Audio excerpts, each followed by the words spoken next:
Hello hi అండి. పెసరపప్పు వడలు ఎలా చేయాలో నేనైతే చూపించబోతున్నాను ఈ వీడియోలో. చాలా అంటే చాలా బాగుంటాయండి ఇవి.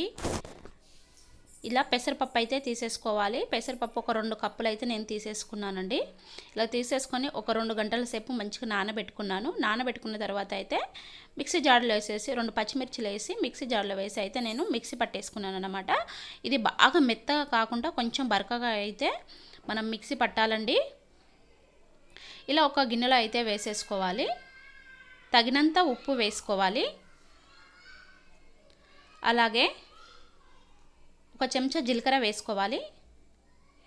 మంచిగా మనం చేతితోటే కలపాలండి. ఇది మొత్తం కలిసిపోయే వరకు. చాలా బాగుంటాయండి ఇవైతే. ఇంకా అలాగే ఒక చిన్న ఉల్లిగడ్డ తీసుకొని చిన్న చిన్న ముక్కల్లాగా అయితే కట్ చేయాలి. కట్ చేసిన తర్వాత ఇందులో అయితే కలపాలండి. ఉల్లిగడ్డ వేస్తే చాలా అంటే ఇంకా చాలా టేస్ట్ వస్తుంది. ఇలా మొత్తం కలిపేసుకోవాలి. అలాగే మనం ఒక 5 నిమిషాలు మూత పెట్టేసి పక్కన అయితే పెట్టేద్దాం. స్టవ్ ఆన్ చేసి పొయ్యి మీద అయితే కడాయి పెట్టి అందులో నూనె అయితే పోసుకోవాలి. డీప్ ఫ్రైకి సరిపోయేంత. ఇక నూనె అయితే వేడవుతుందండి.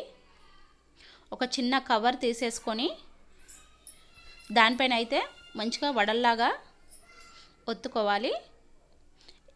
ఎలా చేయాలో ఒకసారి అయితే చూపిస్తాను. నూనె అయితే ఆల్మోస్ట్ వేడైపోయిందండి. ఇలా కొంచెం పిండి తీసుకుంటూ కవర్ మీద వేసేసుకుంటూ కొంచెం చేతులకు నీళ్ళు అద్దుకుంటూ మనము చిన్నగా చేసుకున్న పర్లేదండి, పెద్దగైనా చేసుకోవచ్చు, అది మీ ఇష్టం. కానీ నేను చిన్నగానే అయితే వేసుకున్నాను. చాలా అంటే చాలా టేస్ట్ ఉంటాయండి. చూడండి, ఇవి మంచిగా అయితే డీప్ ఫ్రై అయితే అవుతున్నాయండి. నాకైతే చాలా ఇష్టం ఈ పెసరపప్పు వడలైతే. ఇప్పుడు మనకైతే ఇది ఇంకో సైడ్ అయితే వేసుకుందాము. మంట అయితే మీడియంలో పెట్టాలండి. పెద్దగా అయితే అస్సలు పెట్టుకోవద్దు.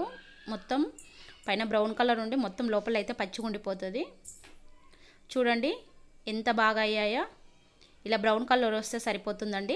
పైన ఆ ఉల్లిగడ్డ అది చాలా అంటే చాలా టేస్ట్ ఉంటుందండి. ఒకసారి అయితే మీరు కూడా ప్రయత్నించండి ఫ్రెండ్స్. చాలా టేస్ట్ ఉంటాయి ఇవి. చట్నీలోకైనా పల్లి చట్నీలకైనా చాలా అంటే చాలా బాగుంటుంది. మరి గట్లనే ఈ వీడియో నచ్చినట్టయితే సబ్స్క్రైబ్ అయితే చేసేసుకోండి. మీ ఫ్రెండ్స్కి అయితే షేర్ చేయండి, లైక్ చేయండి ఫ్రెండ్స్. చాలా అంటే చాలా బాగుంటాయి.